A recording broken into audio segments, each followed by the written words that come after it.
Pero antes de llegar a este acontecimiento les queremos hacer una línea de tiempo desde las profecías hasta que esto sucede, empezando con el profeta Miqueas, el cual dice en Miqueas 5:2: Pero tú, Belén Efrata, pequeña para estar entre las familias de Judá, de ti me saldrá el que será Señor en Israel, y sus salidas son desde el principio, desde los días de la eternidad.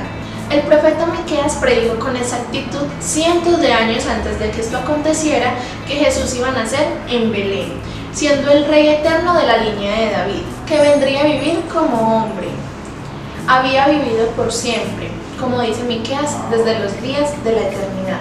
Aun cuando es eterno, entró en la historia de la humanidad como Jesús de Nazaret. Esta profecía se tomó como cumplida en Mateo 2:6 con el nacimiento de Jesús en Belén, 700 años más tarde. Pasando al profeta Isaías en el capítulo 7, versículo 14, dice: Por tanto, el Señor mismo os dará señal, he aquí que la Virgen concebirá y dará a luz un hijo, y llamará su nombre Emmanuel. Mateo 1:23 cita a Isaías para mostrar el cumplimiento a esta profecía, en la cual una virgen llamada María concebirá un hijo, el cual llamará Emmanuel, el Cristo.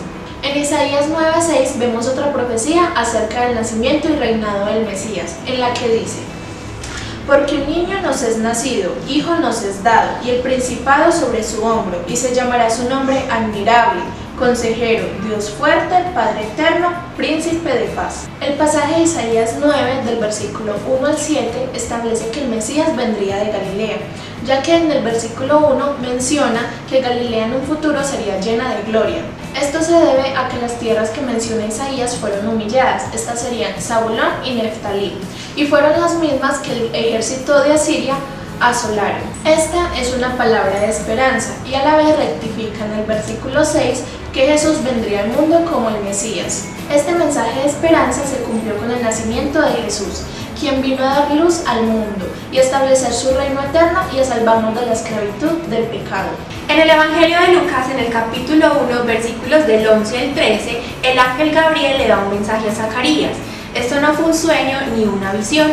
El ángel se le apareció de forma visible y le dio el mensaje a Zacarías con palabras audibles. Zacarías y su esposa Elizabeth tenían el anhelo de ser padres, pero en primer lugar ambos eran ya muy avanzados de edad y Elizabeth era estéril, por lo tanto el sueño para ellos dos era un poco imposible, pero para Dios no hay nada imposible. Mientras Zacarías estaba en el templo ofreciendo el incienso, se le apareció el ángel Gabriel a darle la noticia de que su esposa Elizabeth iba a quedar en embarazo. Todo esto con el único fin de cumplir las profecías que se decían acerca de la venida del Mesías. En el versículo 13 del capítulo 1 de Lucas, el ángel Gabriel le dice a Zacarías que no temiera porque su oración había sido contestada, la cual era tener un hijo, el cual se iba a llamar Juan. Este tenía un servicio especial, el cual era abrirle el camino al Mesías, a nuestro Señor Jesús, para que Él cumpliera su propósito en este mundo, el cual era traernos la salvación. Continuando con lo que dijo Ana, el ángel Gabriel no solo se le apareció a Zacarías, sino que también se le apareció a María para darle la gran noticia de que iba a ser la mamá del único Salvador del mundo, que es Jesús. Claro está que fue elegido por Dios. María en su momento tuvo muchísimo miedo, pero en Lucas 1:30 nos podemos dar cuenta que el ángel le dice: No temas, María, porque has hallado gracia ante los ojos de Dios. María en ese entonces estaba comprometida con José. Él se dio cuenta que ella estaba en embarazo, obviamente. Entonces él se preguntó de dónde María había quedado en embarazo. Así que decidió romper su compromiso con ella secretamente para no dejarla en vergüenza, porque en ese entonces la ley judía decía que cuando se fornicaba un compromiso, la mujer debía de ser apedreada. En un sueño a José se le apareció el ángel del Señor, diciéndole que no tuviera miedo de tomar a María por esposa, porque el hijo que ella iba a tener iba a ser por obra y gracia del Espíritu Santo y iba a salvar a su pueblo de sus pecados. Jesús nació en Belén de Judea, en el reinado de Herodes. Por ese tiempo, unos sabios del oriente decidieron llegar a Jerusalén y se preguntaron: ¿dónde está el rey de los judíos que acaba de nacer? Vimos su estrella mientras salía y hemos venido a adorarlo. El rey Herodes se dio cuenta de esto y se afligió mucho, así que mandó a llamar a los sacerdotes y a los de la ley religiosa para que le contaran dónde iban a nacer.